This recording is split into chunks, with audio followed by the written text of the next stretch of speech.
తెలంగాణ ప్రభుత్వ ప్రాధాన్యాలు బేస్ హైదరాబాద్ తెలంగాణ అభివృద్ధి విషయంలో రాష్ట్ర ప్రభుత్వ ప్రాధాన్యాలు బాగున్నాయని ప్రపంచ బ్యాంకు ప్రతినిధి బృందం ప్రశంసించింది. గత నెలలో వాషింగ్టన్లో ముఖ్యమంత్రి రేవంత్ రెడ్డి ప్రపంచ బ్యాంకు అధ్యక్షులు అజయ్ బంగాతో సమావేశమైన విషయం అందరికీ తెలిసిందే.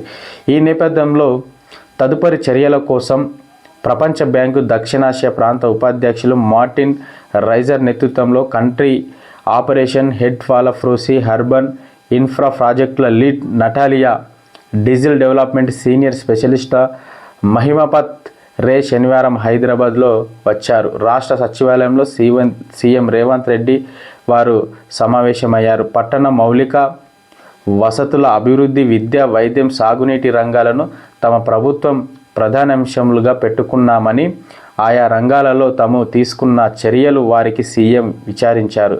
అత్యుత్తమ ప్రయాణాలతో తెలంగాణ ప్రాజెక్టులు నిలిచేందుకు ఆర్థిక సహాయాలని కోరారు. విద్య, వైద్య రంగాలలో సీఎం దర్శనికత బాగుందని, భవిష్యత్తు అవసరాలకు అనుగుణంగా నిర్ణయాలు తీసుకుంటారని ప్రపంచ బ్యాంకు ప్రతినిధులు ప్రశంసించారు. రాష్ట్ర ప్రభుత్వానికి సహకరించేందుకు తాము ఆసక్తిగా ఉన్నామని పేర్కొన్నారు.